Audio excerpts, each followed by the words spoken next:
Even today, I drive an electric car and people still ask like, does it take gas? And do you still have to do oil change? No! What automaker out there can charge you $8,000 and get away with it so that your car can switch lanes on its own?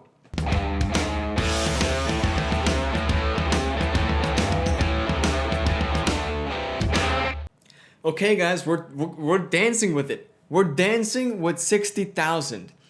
As you all know, my goal for the year is to be at 60,000 by 2020. I just want to be, December 31st hits, January 1st hits. I want this account to be at 60,000. And when I started the year, 1 year ago, oh my God, I started the year with $21,000. Who would have thunk it? If you had told me 1 year ago, I was down at $68, that in 365 days, I was going to be at $60,000, I would have said, no way. I would have said, how? What did I do? Anyways, let's get to it. As always, we're starting with Tesla, which surpassed $2,000 per share. And I feel embarrassed. This is what happened. One of the people on TikTok, they asked me if I thought Tesla was going to surpass $2,000 by Friday. And I said, I don't think so. I think it's going to hover right below $2,000, but I don't think it's going to really go past that. And sure enough, as always, Tesla proves me wrong. I did tell him, I've never been able to break the Tesla price because it always goes higher than what I think it will be. And it did it again. I remember at the beginning of the year thinking wow, if things go really well, maybe by the end of 2020, Tesla could even be a $1,000 stock. And it hit $1,000, and then I remember saying, wow, this is crazy. It hit $1,000. Maybe if things go really well, it can hit $1,500. And then it surpassed $1,500. Then I thought, okay, there's no way it's gonna hit $2,000. And it surpassed $2,000. So overall, I'm up 414%, $32,000. I would be nothing without Tesla.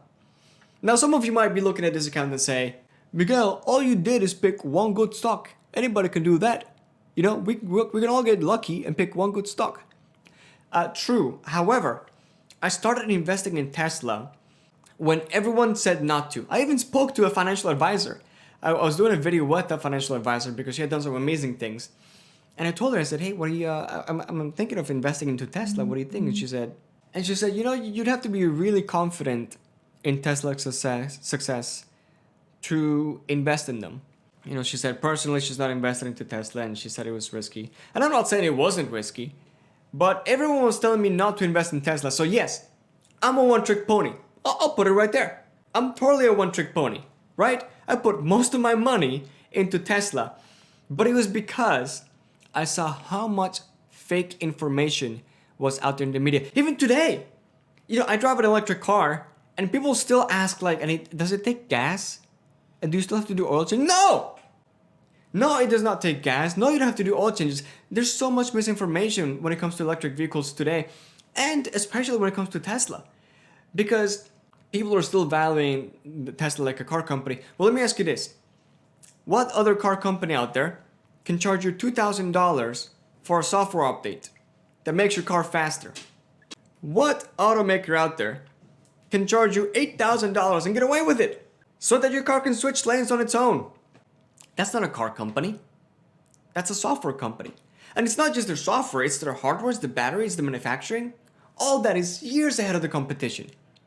And I saw that when everyone else didn't. Now, I'm not trying to toot my own horn. Is it toot my own horn? Pull my own horn? You know what I mean. I'm not trying to praise myself. Because I'm admitting, I'm a one-trick pony, right? I put a bunch of money into Tesla. That's all I've done. That's all I've done to make all this money. But it was during a time, to be fair, when everyone else said it was a bad idea. I didn't listen to them. And to be honest, there were way smarter people than me saying it was a bad idea to invest in Tesla. But I was a rebel. You can't tell me what to do, where to put my money. I was convinced. And it turned out fine. Anyways, on to Microsoft. Over the past week, you're up 2.5%. That's pretty nice, yeah. Overall, I'm up 43%. I think Microsoft's been, yeah, it hasn't done much for this past month. 2.1% up in the past month, which is fine. You know, let Microsoft take a break. Microsoft is such a good boy. Good stock, Microsoft. Facebook, what have you done? Up 1.5%. Is that the case with all these stocks? Oh no, just a couple. Overall, 32% profits. All right. Apple has been in Tesla's shadow over the past week because Tesla has just risen so much.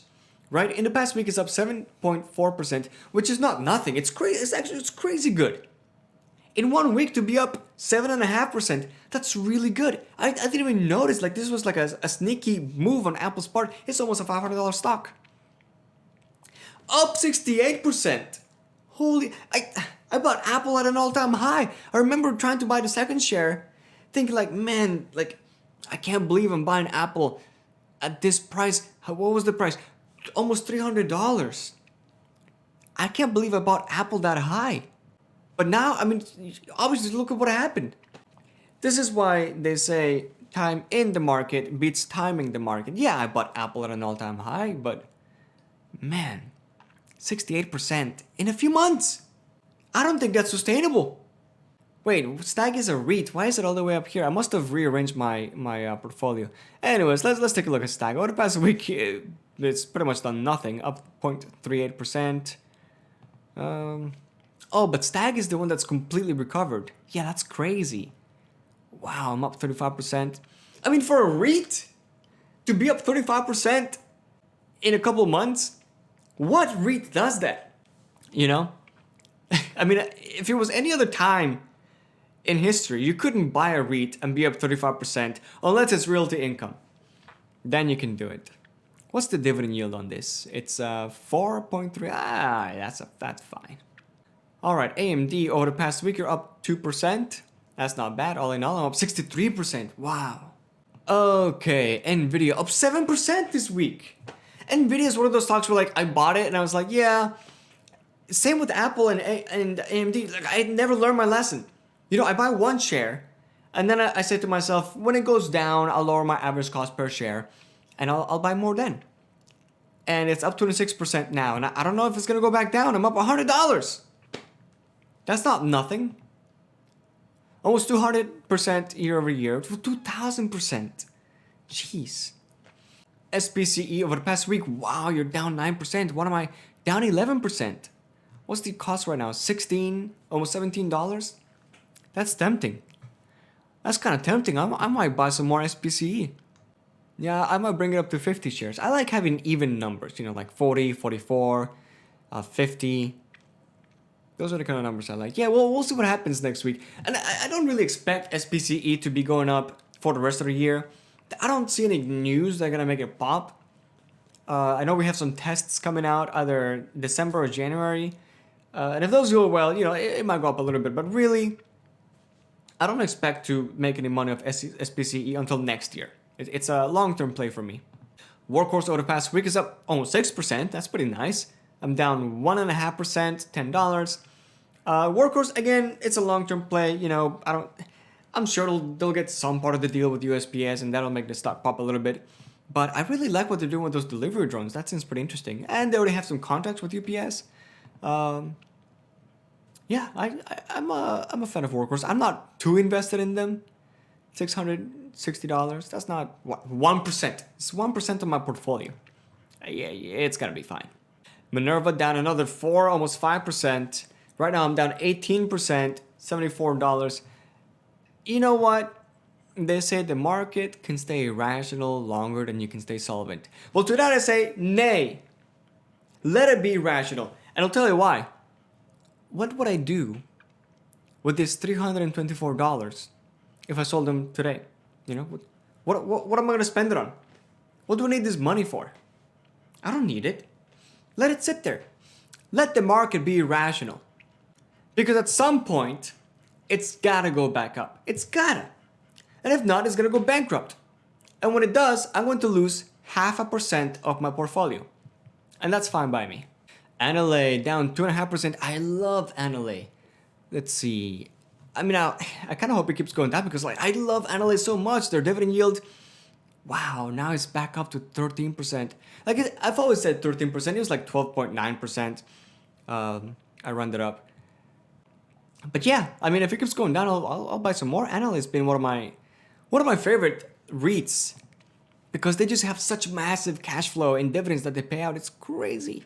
And I think that's what I'm going to start doing soon is I'm going to start putting more money into dividend stocks just because I really feel like my growth stocks are overvalued right now. I mean, how can you not?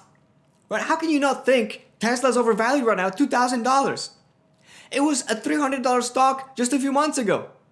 But who knows? Who knows? Maybe, I've always underestimated Tesla as far as its ability to grow. So maybe I'm the one in the wrong here, and I hope I am. Okay, so MFA is down, wow, almost 6% this week. Huh. And they just started to reinstate their dividends, didn't they? Like 5 cents per dividend. I don't know, I might buy some more MFA, that's crazy. Dividend yield says it's 22%, yeah, if they're paying it. Now, I don't know if it's 5 cents per share per year or if it's 5 cents per share, quarterly. I have to look into that. I guess we'll find out next month. MITT down almost 10%. What's with REITs? Why are they down? I'm down a total of 13% on MITT. Realty income is down 0.07%, so pretty much it's not down really. All in all, I'm up 17%. Let's see how much. Okay, you're about halfway through recovery. I would say realty income is probably fairly valued right now, if not maybe a little bit undervalued. It still has a good amount to recover. It has some running room still. And with those monthly dividends, it's a nice stock. But hey, just my opinion, I'm just some guy on YouTube. SPHD over the past week, you're down just like all the other REITs. What's wrong? 2.5%. All in all, I'm down 5%. That's not so bad. And lastly, WMC, you're down 3%. All in all, I'm down 41%. I'm not surprised. Whatever.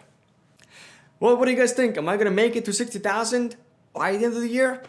I hope so. I mean, all I have to do is deposit about $900, and this portfolio just has to stay where it's at for the next couple of months. And I'll land at 60,000.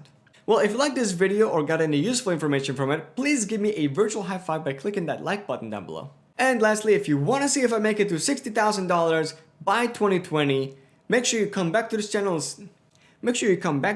and see where I'm at, or consider subscribing. Thank you for watching. I'll see you next time.